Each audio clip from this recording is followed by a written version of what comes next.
Dr. Tedros, Dr. Mike Ryan, Executive Director, Health Emergencies, Dr. Maria von Kerkhoff, Technical Lead for COVID-19, and Dr. Maria Angela Simao, Assistant Director General, Access to Medicines and Health Products. Joining us remotely are Dr. Soumya Swaminathan, our Chief Scientist, Dr. Kate O'Brien, Director, Immunization, Vaccines and Biologicals, Steve Solomon, Principal Legal Officer. Welcome all. As usual, we have simultaneous interpretation in the 6 UN official languages, plus Portuguese and Hindi. Now, without further delay, I would like to hand over to Dr. Tedros for his opening remarks. Dr. Tedros, the floor is yours. Shukran Fadila.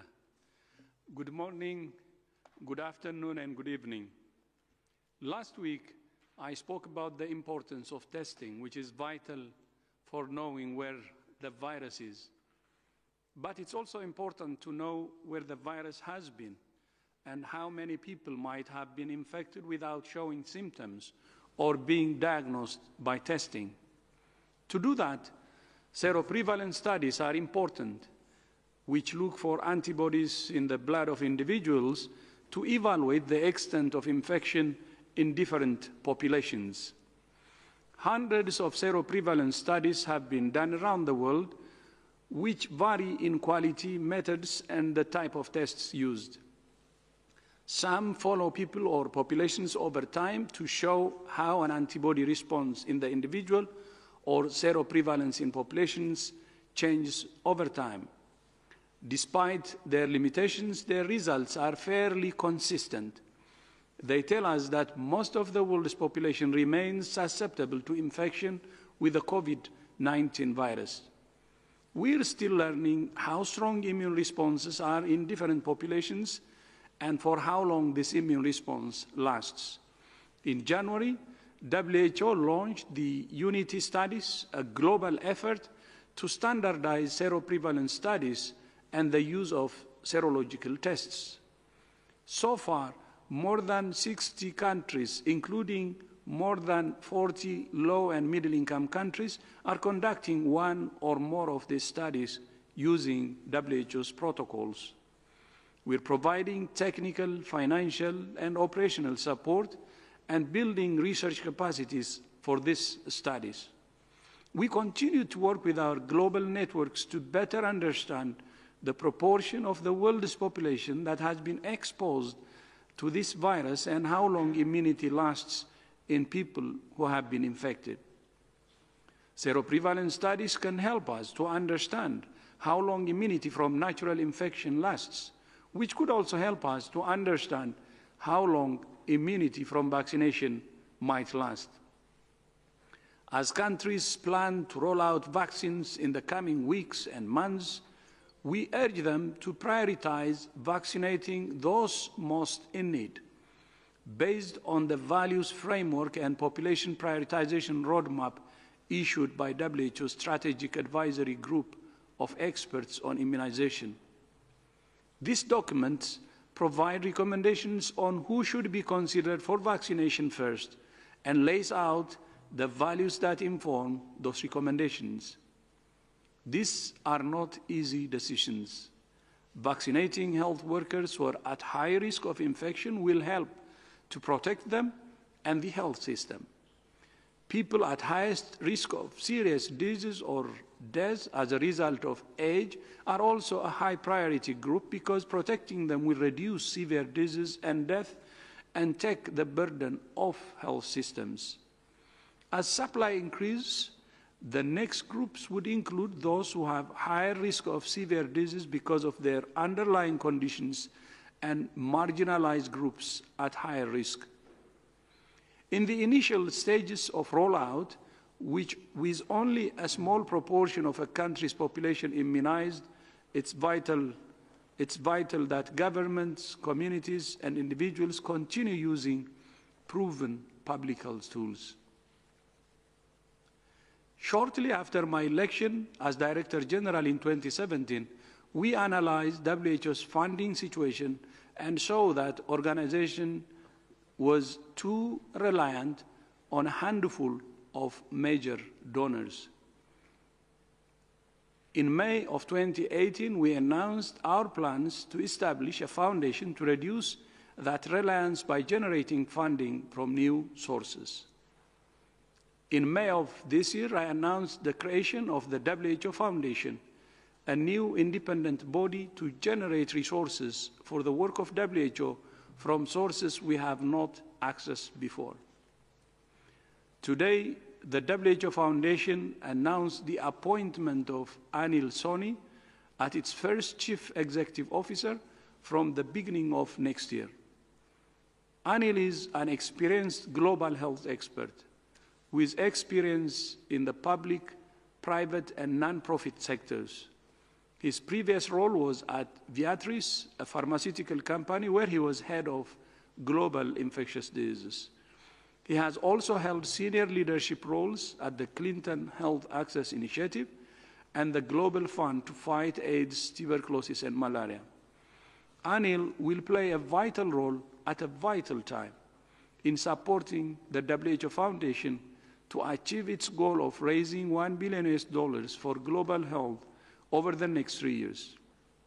The foundation will also become a key partner of the COVID-19 Solidarity Response Fund, which has so far raised $238 million from more than 650,000 individuals, companies, and philanthropists.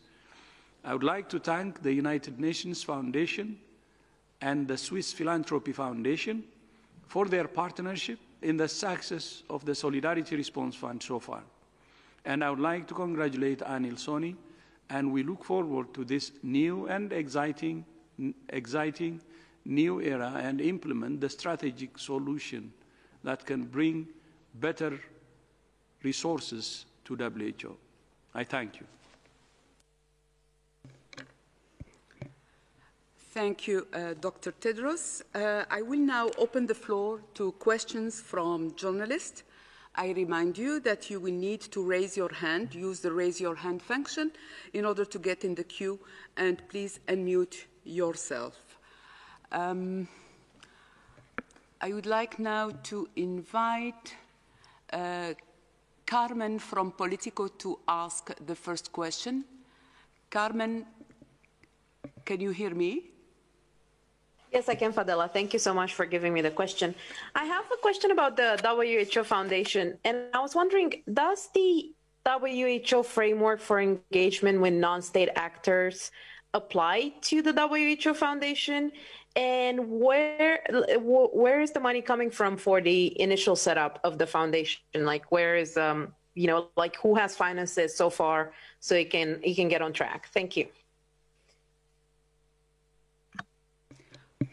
Thank you, Carmen.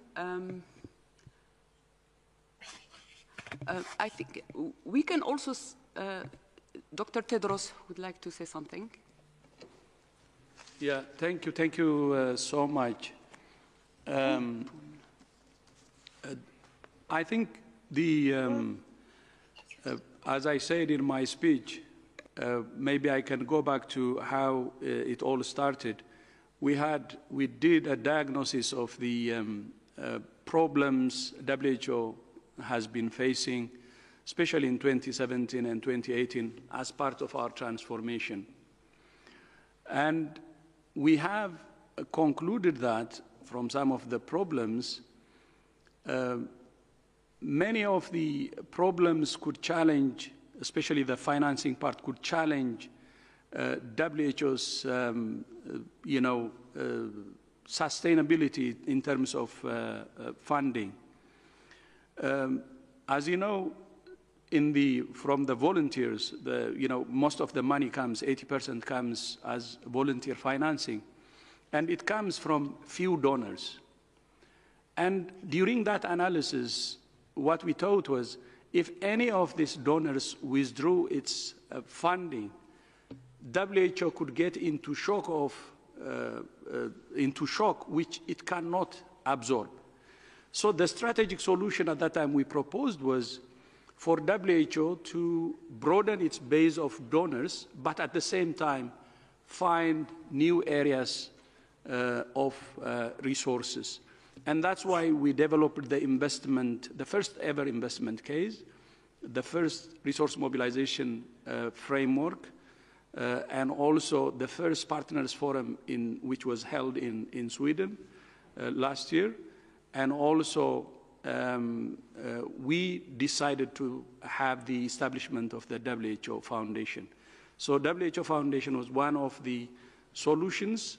So based on the first three, I think there are strategic areas that have been already covered, and this will focus, the WHO Foundation focuses new areas of resources.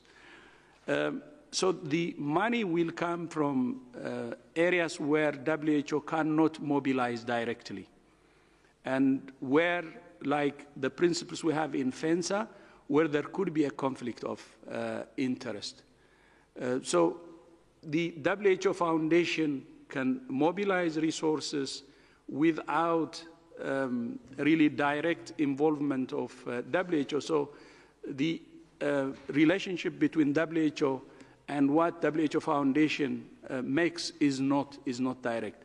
So one thing I would like to assure you is that we have done all the assessments, and based on FENSA, the foundation's establishment is cleared. So it's based on FENSA that the WHO itself, the foundation itself was established. But I just wanted to use this opportunity to tell you that WHO Foundation is one of the strategic solutions among others. Thank you. Thank you, Dr. Tedros. I would like now to invite Bianca Rothier from Global to ask the next question. Bianca, can you hear me? Hi, Fadela. Yes, can you hear me? Yes, very well. Go ahead, please. Thanks. So my question is to Global. I'm correspondent here in Switzerland for Global. So it's about schools, because contrary to what we have seen in most European countries during the second wave, some cities in Brazil, Rio de Janeiro, for example, are closing schools again, while shopping centers can still be opened 24 hours a day. What are the WHO recommendations for schools in countries facing a level of spread like Brazil is facing now again? And what have the most recent studies shown? What is the role of children in transmission? I don't know, how about the teachers and other staff, parents, when they are going to pick them up? How important is this risk? Thanks a lot. Thank you, Bianca. Dr. Venkarkov will take this question. Thanks, Bianca, for this question. So WHO advises taking a risk-based approach as it relates to schools and considerations for schools and education systems, whether they remain open or closed. I think universally everyone understands the critical importance of schools and education for children and young adults, especially the youngest kids. So in our guidance, which we've jointly issued with UNICEF, we're grateful for our partners at UNICEF and our global network, our strategic advisory group that helps advise us on educational settings, is to take this risk-based approach. And first and foremost, schools operate in communities. And if the virus is circulating in the communities and there's intense transmission in the communities, it's possible that the virus will enter into the school, because individuals who work at the school, who attend the school, live in those communities where the virus is circulating. So the first thing that needs to be done is to focus on and reducing transmission in the communities. And there are numbers of steps that you've heard us outline over time. But in the schools itself, we also outline guidance on how schools, what types of plans schools need to have in place in terms of the policies and plans for identifying cases, if they were to have a case, how they would carry out contact tracing, having certain environmental cleaning within the school, make sure there's disinfection that's happening, certain physical barriers and distancing of desks, for example, to ensure that children remain apart, age-appropriate use of masks, making sure that there's good ventilation and ensuring that there's good natural ventilation and having fresh air come into the schools, and making sure that part of those plans include communication, good communication with not only the students themselves, who want to know what's happening and who are very, very smart, but also the parents of those schools and what role that they can play in this. And so we've outlined an approach to help schools in taking the decisions of when to open and when to close, if they need to move to a distance-based learning application or virtual type schooling. And so we've helped countries and decision makers with taking those decisions at the most local level possible, because the virus doesn't spread uniformly. There's different levels of intensity, and so that is something that's been issued, and that's what countries are following. There is a lot of research that's happening now in looking at children and COVID-19. And the infection among children. And we do see some age differences in terms of the amount of infection identified in kids as measured by seroprevalence, what the Director General was talking about earlier in his speech. And there seem to be lower levels of seroprevalence in the youngest age groups as compared to older children and teenagers.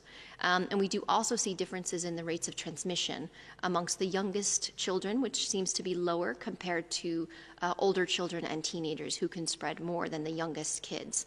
But we still have quite a lot to learn. Still, we do see overall that children, when they are infected, tend to have more mild disease and asymptomatic infection. And that is something that has held true through the more and more research that is being published. But it isn't universal, so we do have some children who have developed severe disease, and we have had some children die. So it is really important that we take a risk-based approach. We look at schools as part of communities, because it's not only the children, it's the people who work there.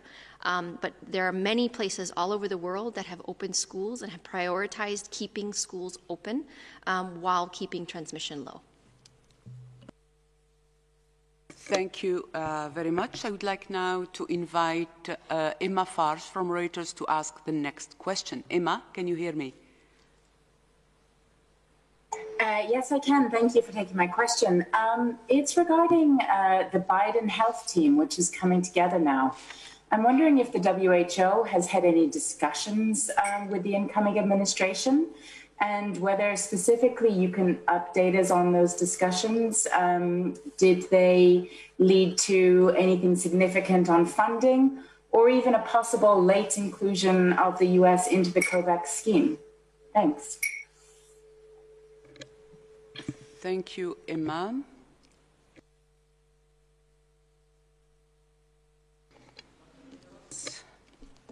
As you know, they're in transition, and the team is not formed in full. So there cannot be formal or organized discussions when they're doing their transition. So we will let you know when we have contacts, when we have formal engagements, but so far we haven't done any discussion with the group as a group. As you know, some of them were just announced a few hours ago. Thank you. Thank you, Dr. Tedros. I would like now to invite Bloomberg to ask the next question. Corinne Gretler. Corinne, can you hear me?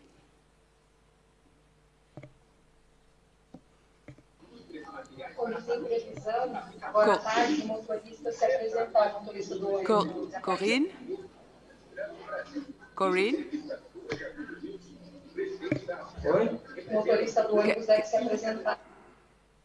I can't hear you. Corinne? Okay. If not, I will go to the next journalist, Gunilla von Holtz, Swedish journalist. Gunilla, can you hear me? Yes, I can hear you. Can you hear me? Yes, very well. Go ahead, please, Gunilla. Oh, thanks for taking my question. It concerns vaccine hesitancy. Now when we have the vaccines here, or very close, how worried are you? How concerned are you about this? And the fact that maybe too few people will actually vaccinate themselves to have a real impact on stopping the virus? And if I may ask a question concerning that, connected to Sweden, where we had an experience from swine flu and the vaccinations that led to lifelong disease of narcolepsy for hundreds of young people. How to address vaccine hesitancy that actually comes from a negative experience of mass vaccinations, and also from a vaccine that was developed extremely fast, and keeping in mind that the pharmaceuticals right now, they do not know anything about the long-term side effects. Thanks. Thank you, Gunilla. I would like to invite Dr. Kate O'Brien to take this question. Kate? Thank you. This is an extremely important issue, and I'm really glad you raised it. The vaccines that are demonstrating efficacy and are reaching authorization for use in countries, and we expect that we will see more of these. They're not going to be useful unless people actually become vaccinated.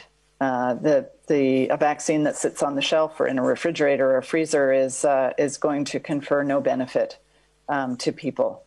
The issue of vaccine hesitancy, and certainly the questions about the vaccine, are really legitimate questions, and we do want people to be informed about the science. We want people to be fully informed about the evidence that regulators and policy recommending bodies are reviewing in order to make the recommendations and the decisions that are being made. And I think one of the things that really helps communities and people, individuals who have to make decisions about being vaccinated, is the trust that they have in where the information is coming from.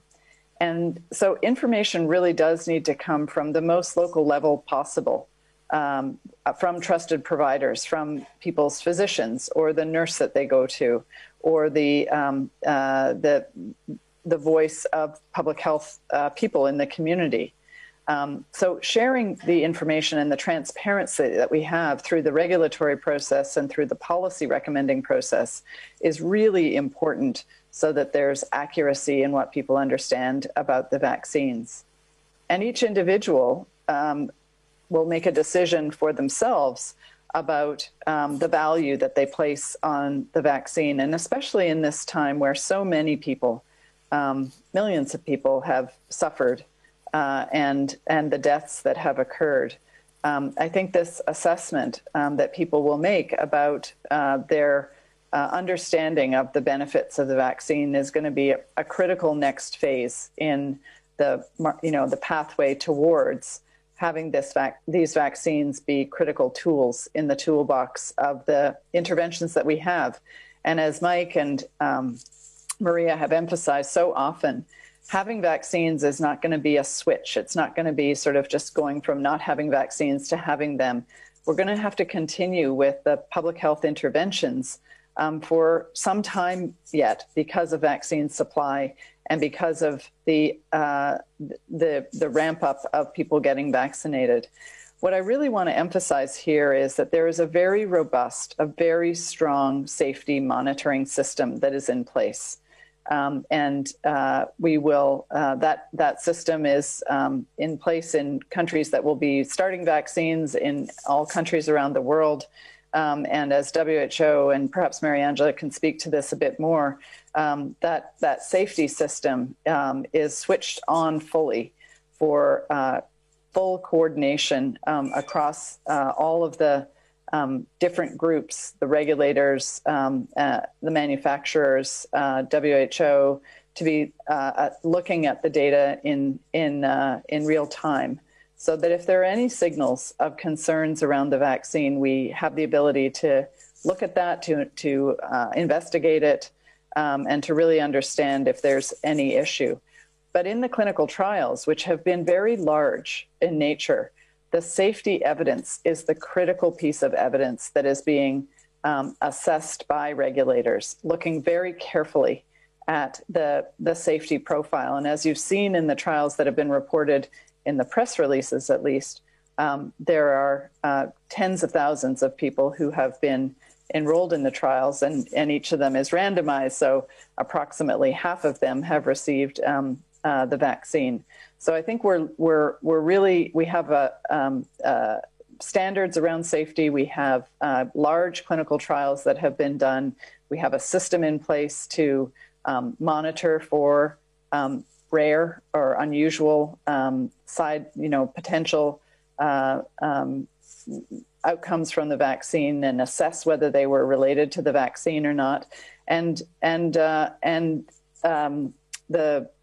I think where people really need to spend their time and their energy is on really being sure that the information that they're receiving is information that is based on the science. So I wonder if Mariangela wants to say anything more about the safety part, or anybody else to come in here. Thank you. Thank you, Dr. O'Brien. I think it was a very comprehensive answer. I hope that Gunilla was happy. I would like now to invite NPR, Jason Beaubien from NPR, to ask the next question. Jason, can you hear me? Yes, I can. Thank you.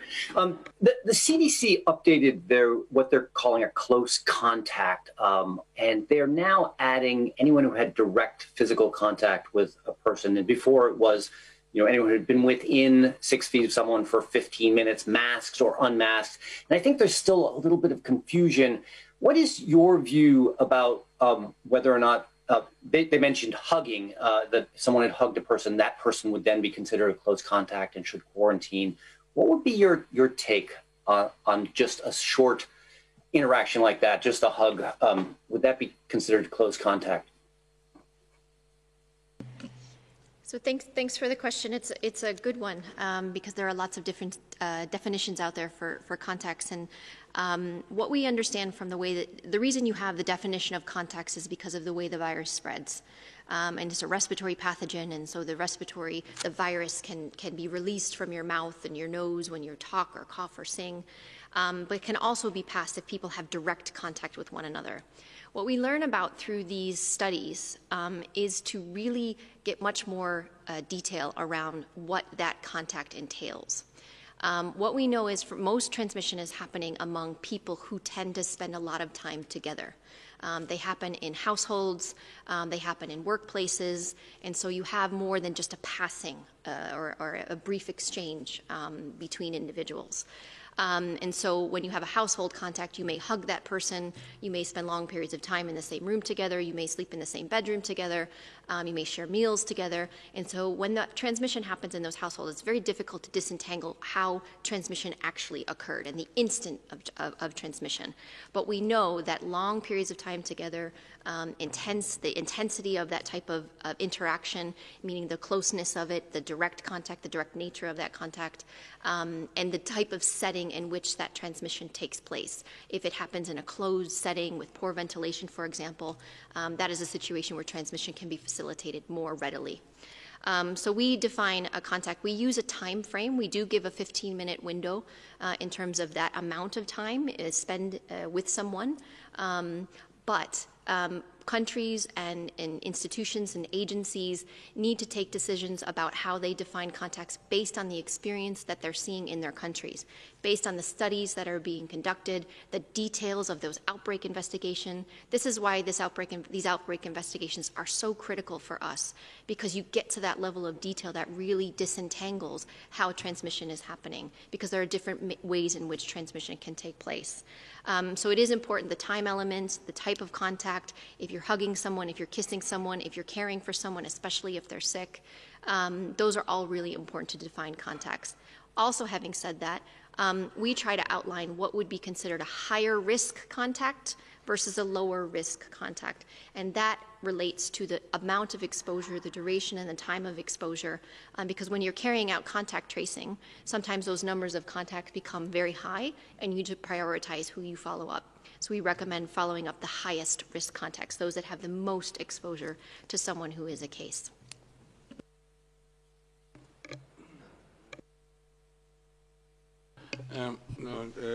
Thank you, Maria, and I think Maria's spot on with that. And it's also, just for ordinary people out there, it's like looking at your skin in the sun. Some people can develop a cancerous growth. Nobody knows which specific event caused that. But we do know if you spend longer in the sun, there's more of a chance that you will. But it's very difficult to associate a specific day or time at which that sunlight caused that cell to change and cause the. We do know it's bad to be out in the sun with unprotected skin. It doesn't mean that sunlight is bad. It means that overexposure to sunlight can lead to that outcome. In the same way, we don't know what specific event causes the transfer of the virus to humans. It could be a hug, but it's much more likely to occur in a situation where you're in the same space as somebody else for a long time, because there are more opportunities during that period for the virus to jump. I think it's difficult right now for the likes of CDC in Atlanta. I mean, the US is accounting for a third of all world cases at the moment over the last number of weeks. The epidemic in the US is punishing. It's widespread. It's quite frankly shocking, to see 1 to 2 persons a minute die in the US, a country with a wonderful, strong health system, amazing technological capacities. So I believe that the CDC are doing their job. They're trying to identify each and every possible significant contact. They're really reaching out to try and get people to stay the course and to use the hope of vaccines. But just to remember, there are a number of months to go in which everyone is going to have to, unfortunately, avoid those hugs. And maybe because we're here talking today about hugs and about how much we would like those hugs over the holiday period, and just how getting that close to people in a situation with intense community transmission can be so tragically dangerous. And that's, I think, the awful, brutal dilemma that we all face. It's a horrible thing to think that we would be here as the World Health Organization saying to people, don't hug each other. It's terrible. But that is the brutal reality in places like the United States right now. And I commend CDC for doing everything they can. Definitions are definitions. At one level, they're arbitrary. Who is a contact, who is not. What CDC are trying to do is pick out as many of the significant contacts as they can so that people can protect themselves, get the diagnosis they need, get into treatment early. They're trying to make sure that people are detected and get access to care. They're trying to break the chains of transmission, and I commend them as a strong federal agency and as an agency that sends light to the world through its science for doing what they're doing. Thank you. I would like to call again Corinne Gretler from Bloomberg News. A second attempt. Corinne, can you hear me? Yes, I can. Can you hear me? Corinne? Hello? Yes. Yes. Can you hear me? Okay, yes, very well. Go ahead, please. Okay, so I may have missed this in previous briefings, but I was wondering whether the WHO is advising member states to make the vaccine mandatory. Like, what's your general stance on that? And if not countries, would it maybe make sense for companies to make it mandatory for employees? Thank you, Corinne. Dr. Simao? Let me start, and colleagues can complement. Actually, there are very few cases where vaccines are mandatory in countries, because countries have different regulations, and they usually refer to vaccination in children. We don't have that experience with adults so far. But we do believe that it's much better to work on information campaigns, on making the vaccine accessible to those priority groups who need to be vaccinated first, as we don't have enough vaccine next year to vaccinate the entire population. So it will be up to countries to decide, but the position is that the way it works better is to make sure that people who are in the priority populations to be vaccinated first, that they have the right information and that they can do an informed choice regarding getting the vaccine. Thank you, Dr. Simao. I think Dr. O'Brien would like also to comment. Dr. O'Brien? Yes, I also just wanted to add that to what Mariangela has said, is that there is only one vaccine, the yellow fever vaccine, that has any requirement regarding international travel. And obviously, international travel is that's not a mandate to be vaccinated. It's an underpinning of that travel requirement. Just on the issue of mandatory vaccination, fully agree with what Mariangela has had to say. There are some examples of countries for the purpose of pediatric vaccinations that have had success in assuring that children have high coverage with vaccination in a setting where there are school-related requirements for attendance.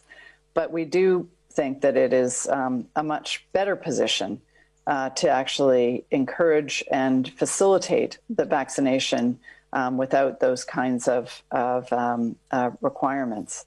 And really, one of the limitations for vaccination is availability of vaccines. And that doesn't just mean in the country itself, but in a time and a place that is convenient for people to go get vaccinated, and with facilities that are of high quality that provide a positive environment for people to come and be vaccinated.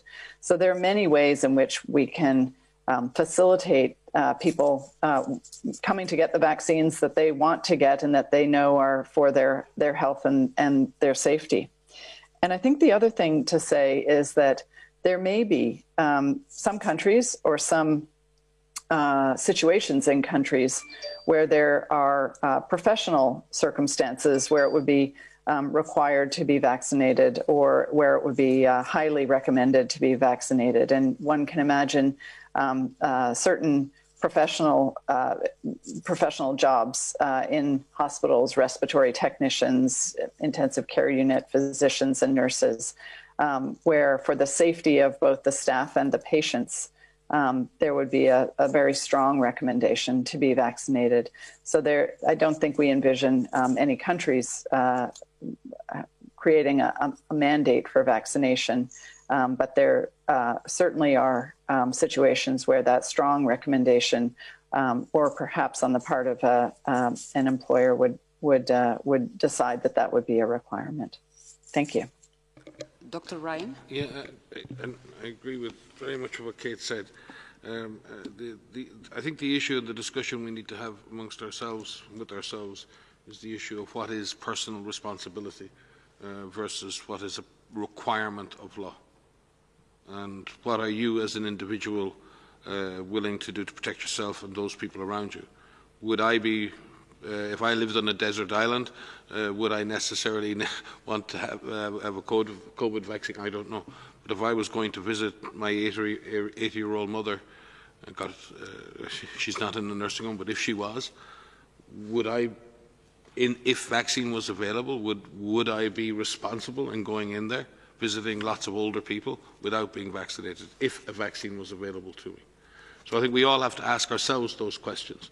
And that's when you ask yourself those questions, you tend to come up with the right answers. And then you avoid questions about law and mandatory natures of vaccines. I think the other thing that Maria reflected to me earlier was, you know, the reality is most people want these vaccines. This is a massive potential victory for global health. People are demanding these vaccines. People want these vaccines. They want these vaccines to be rolled out carefully and safely. And Mariangela, Sumia, Kate and so many others, Anna Maria, working so hard here and around the world to ensure that process and give people the necessary reassurances. But the reality is the vaccine story is a good news story. It is the victory of human endeavour, potentially over a microbial adversary, as the DG has called it many, many times. And there's hope with that. And yes, we have to continue to bring people along on that journey, but I don't think we should necessarily focus on the negative aspects here. We need to convince people, and we need to persuade, and we need to dialogue on this issue. I'm not a great believer. I agree with Kate. There are specific circumstances in which governments may have to require specific mandates for vaccination. But I think all of us who work in public health would rather avoid that as a means of getting people vaccinated. I think we are much better served to present people with the data, present people with the benefits, and let people make up their own minds, obviously within reason, because there are certain circumstances, as I've alluded to, where I would believe that it would be the only responsible thing would be to be vaccinated in future when the vaccine is fully available. Okay, thank you. Kate, do you have something to add? Yes, I just wanted to add on the comment that I made that there are some countries that, a limited number of countries that do have requirements for school attendance for children to verify the vaccination status. I'd like to also just comment that, mandates are not, they have another side to them, which is that there are also examples where when countries thought that this would be a means to improve the coverage of vaccination in the country, it actually went in the opposite direction. And so just reinforcing really what I said before and what Mike said is that this is not sort of a tool that has strong evidence behind it that it results in higher coverage in each circumstance where it has been tried. The evidence is that it actually goes in both directions. So especially in the circumstance that we're in, and as Mike has said and Maria has said, the substantial majority of people, people are really eager to have these vaccines available and to move along with vaccination and access to vaccines. So I don't think that mandates are the direction to go in here, especially for these vaccines. Thank you. Thank you all. I would like now to invite Kumar Bian, Indian media, to ask the next question. Kumar, can you hear me? Yeah, can you hear me? Very well. Go ahead, please. See, right from the beginning, WHO has been saying that, DG in particular, that the vaccine is very unpredictable. It behaves differently with different people. In this context, I would like to ask whether the WHO is looking at different vaccines for different age groups and geographies, because elders have different symptoms, children have different systems. In fact, I myself have come out of COVID very recently. In my age level, people have different symptoms. What's your take on it, WHO? Thank you, Kumar. Dr. O'Brien, can you take this question, please? Sure. We have been emphasizing that in the evaluation of the vaccines, it is important that the trials are of large enough size and are of diverse enough populations that that we can get some answers to questions about whether or not there is a difference in the efficacy of the vaccines according to different subgroups. So age is one particular attribute that there is a high interest in knowing whether or not the vaccines perform in the same way across different age groups. I want to emphasize that the data that has been made public at this point is from press releases. We're very eager to see the details of the data from these clinical trials. Some of the clinical trials are large enough and enrolled in a way that they are able to look at the efficacy of the vaccines according to some of the different age strata of interest, in particular, the age, older adults. But none of the trials enrolled people who were over 80 years of age. So we don't have information among the very oldest in our communities. What is available from some of the press releases are statements in the press release that the efficacy in older age groups was very similar, if not the same, as among the groups in the younger age groups. So what we really need to wait for is to see the data both through the regulatory process and through the public processes where the data is provided. There are scientific reasons to ask the question about whether or not there could be differences of performance of vaccines in different age groups or underlying medical conditions. There are a number of areas in which one might expect that there could be differences in the performance of the vaccine. And as vaccines become used in communities, there will be ongoing evaluations of those vaccines as people become vaccinated to identify whether one or more of the vaccines has better performance or less good performance in some subgroups of people. It's also the reason why we need to continue the research on vaccines. that the story isn't over with the first vaccines coming to authorization. And there are a large number of vaccines in the pipeline. And it really is important that as we focus on ramping up both the manufacturing and the delivery as vaccines come through and are assessed for authorization from a regulatory perspective, that we don't stop with the research because for most vaccines that we have, there has been ongoing development of them, and the ones that we started with at the beginning were improved upon over time. So this as much as we want the vaccines that are coming through now, I do want to emphasize the importance of the ongoing research. Thank you. Thank you, Dr. O'Brien. I would like to invite Ana Maria Henao Restrepo, Dr. Ana Maria, to respond also to this question. Yes, I just want to echo some of the points that Kate has highlighted. We have been discussing with clinical trialists and vaccine experts, and as Kate said, we are very pleased to have the short-term information on the efficacy of these 3 vaccines, but all the experts agreed that we require to have additional evidence. Placebo-controlled trials is the gold standard of obtaining information on the efficacy, the safety, the duration of the protection, and the occurrence of serious adverse events. And this is why we are communicating to all the researchers around the world who are doing the trials to continue the trials as per the protocols. Second, as it was said, randomized evidence is the best opportunity we have to evaluate the additional vaccines and to know if these additional vaccines in the pipeline, we have almost 150 candidate vaccines, all with different attributes. Some require 1 dose, some have different routes of administration, some are more suitable for certain contexts. We want to test all of them because maybe that will be the solution for countries or for certain locations. And thirdly, we, of course, understand that at some point we are going to move into observational data, that randomized placebo-controlled trials will not be any longer possible.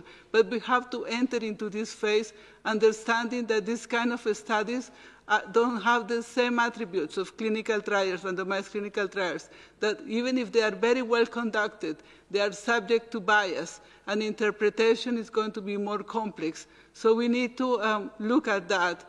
Having post-marketing surveillance, having case control studies, having cohort studies is a good idea, but we need to deliberate, and we are in the process of organizing consultations to deliberate on what are the best contexts and the best approaches to conduct such studies so that we don't get the wrong answers. Thank you. I would like just to give you the title of Dr. Ana Maria Henao Restrepo. She's co-lead Research and Development Blueprint at WHO. Thank you so much for your answer. I would like now to invite the next journalist from NHK, Shoko. NHK, can you ask your question, please? Hello, Fadela, can you hear me? Hello? Yes, I can hear you. Go ahead, please. Okay, thank you for taking my question. So tomorrow marks a year since the first patient was detected in Wuhan in China.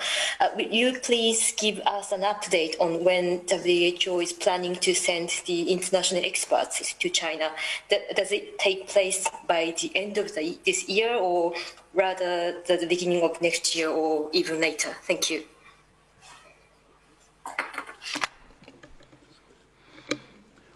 Yeah, thank you so much. So we're planning, and we hoping to be on the ground as soon as possible. Thank you. Thank you. I would like now to invite Maya Plans from the UN Brief to ask the next question. Maya, can you hear me? Unmute. Thank you very much, Fadela, for taking our question. My question is regarding the foundation. I know you have spoken already about it, but I would like to know what's in the pipeline for the coming year, for its very first year. Yeah, thank you so much. So the board is established now, and we have our CEO, as I have announced today. And we have already started, the foundation have already started taking the next steps, meaning raising the funding as operational cost for the foundation. And while raising that funding, of course, it will trigger the ambitious 3 years plan the foundation has. So while the immediate funding will be the 40 million US dollars for the operation of the foundation, and then the plan is to mobilize $1 billion US dollars in the next 3 years. Thank you. If I could just add, and this is more aspirational in terms of the foundation, because I've had the great pleasure of working on behalf of Dr. Tedros on the Solidarity Fund for COVID-19, which is a sort of precursor in a way of some of the hopes that we have for the foundation. And what it's been very, very empowering this year to see how funding coming from sources other than traditional have funded so many amazing efforts in terms of the Solidarity Fund has invested in youth organisations for COVID-19 messaging. It's invested in oxygen solutions, in emergency medical team training and sub-regional centres in Ethiopia. It's involved funding our partners outside WHO more than our partners inside, including UNICEF, the World Food Programme, UNRWA, UNHCR and others who are doing health-related activities in the field. So it is our hope, Dr. Tedros, that the Foundation will be, as you have laid out, a way in which WHO can leverage increased investment in health. And I think Tedros always says that this isn't about necessarily just increased investment in WHO. It's about leveraging more funding into the global cycle for health and driving partnership and innovation throughout the world. And I think we've started well with the Solidarity Fund, and we hope that the Foundation will have that same impact, and I'm sure it will. Thank you, Mike. You have reminded me actually one thing. When we proposed this strategic solution for WHO, it's not just to raise funding only. It could improve the amount of funding, it could improve the quality of funding, that's one. But at the same time, broadening our base and moving into additional resources, which doesn't have any strings attached, means improving also WHO's independence.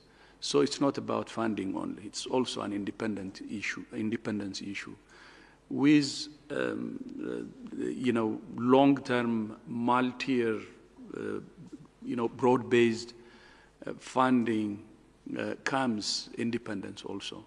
So it's not just finance; it's also ensuring and securing the independence of the organization, and that's why I said this is a strategic solution that addresses some of the systemic problems that we have. Thank you.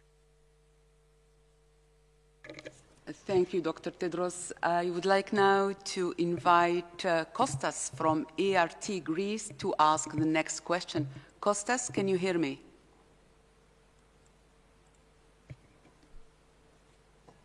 Can you hear me? Very well.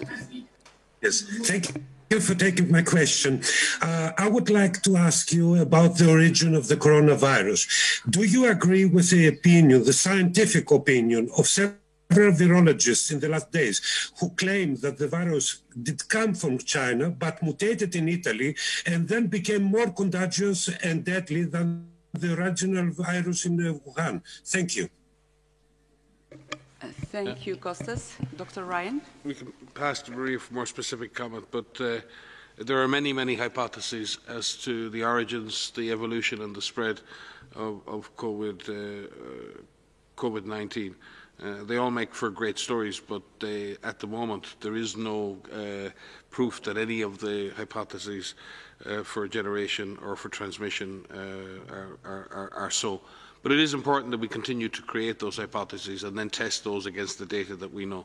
That's part of the reason why Dr. Tedros has pushed so hard to work with our Chinese colleagues on understanding the origins of the human disease in Wuhan, but we also have other data that we're looking at very closely for early transmission potentially in Europe. And also we've seen the human to human transmission. So what we see here is a very dynamic interface between animals and humans. We see evolution of the virus within human populations and potentially even faster evolution within small animal populations that are densely packed together. So it is difficult to come up with a single hypothesis that explains transmission.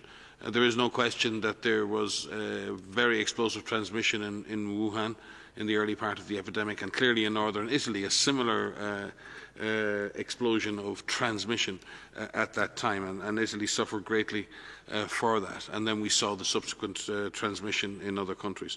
So it is an interesting observation around those effectively two epicenters and how they were related.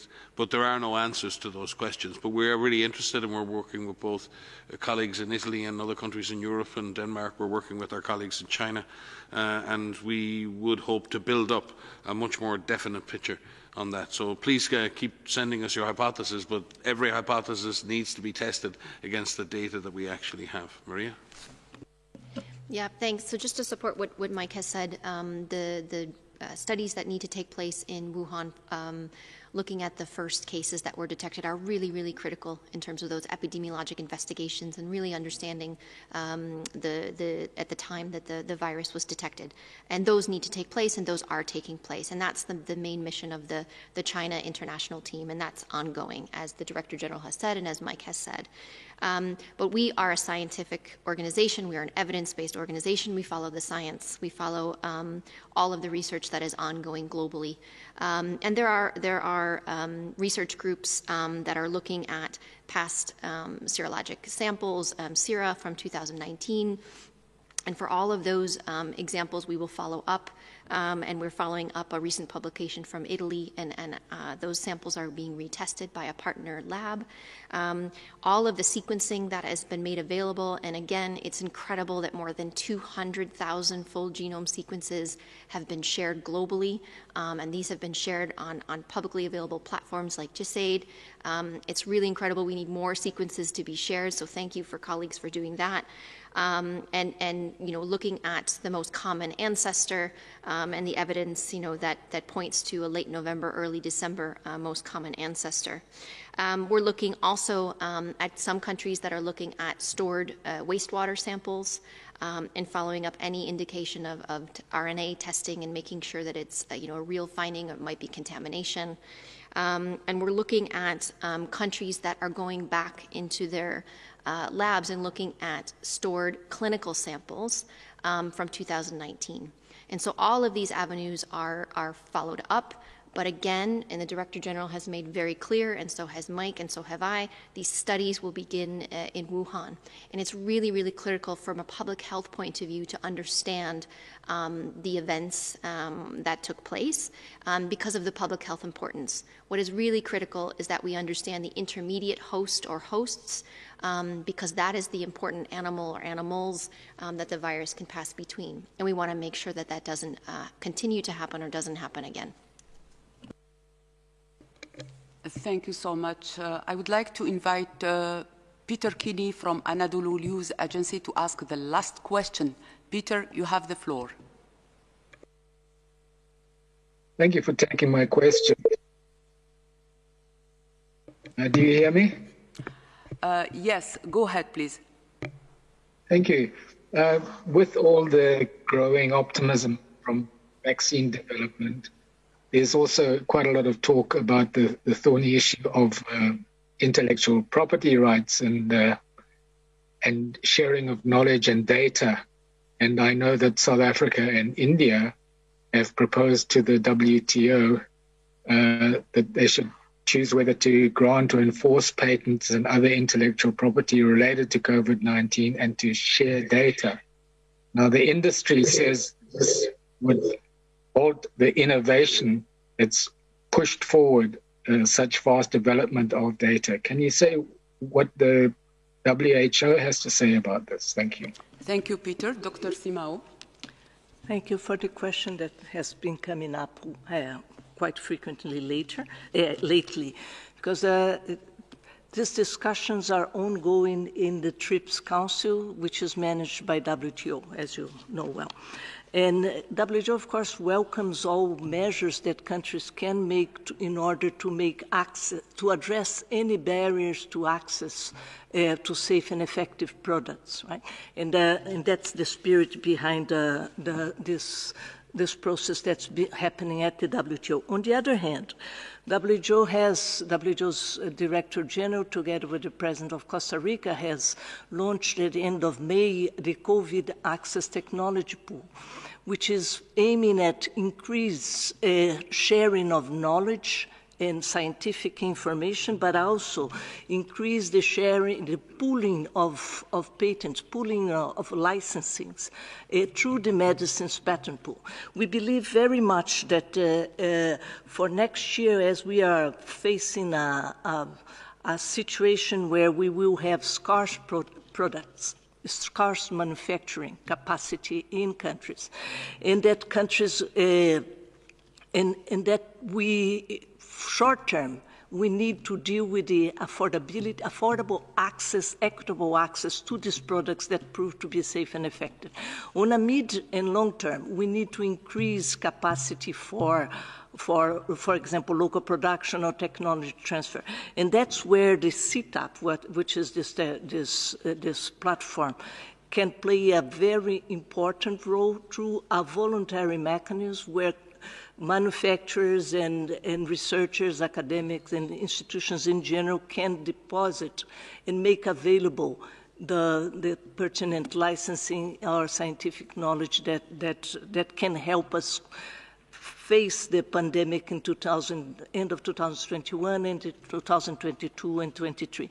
And I'm saying this particularly because we have situations where we may have, for example, biotherapeutics that could be useful to fight COVID, but they are also being developed for other diseases, but for which, for example, monoclonal antibodies, for which there is a very, very limited manufacturing capacity concentrated in some multinational companies at the moment. And we need to increase the willingness to do technology transfer and also to do the pooling of licensing so that we get to we do not only address the COVID needs, but we also address other conditions like oncologic products and HIV products, for example. Thank you.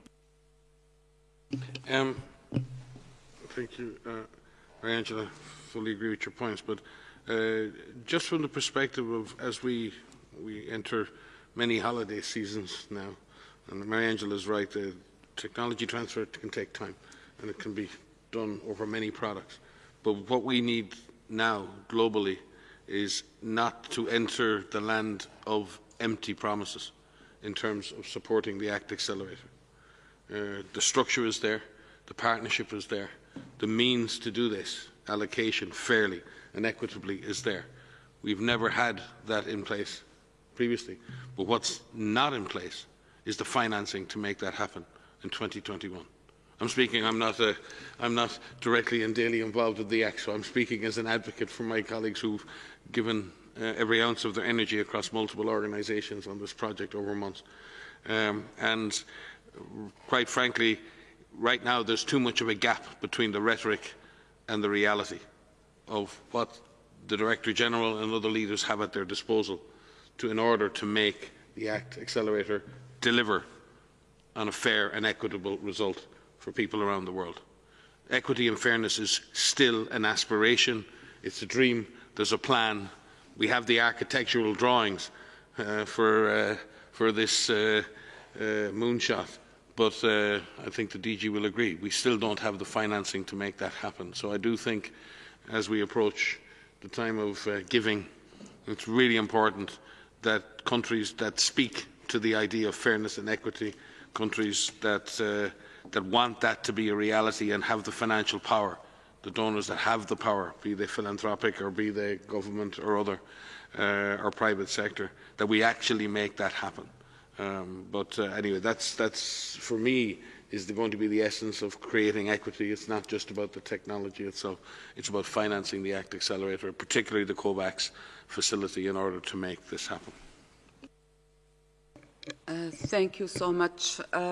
We have gone over 1 hour since we started this press conference. I would like to invite Dr. Tedros for any final comments. Over to you, DG. Yeah, thank you so much, Fadila, and thank you all for joining us, and see you in our upcoming presser. Thank you. Have a nice week.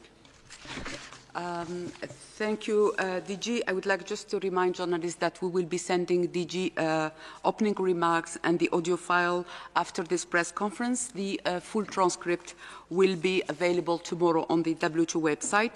And as usual, don't hesitate to contact the media team for any follow-up question. Thank you, and see you on Friday.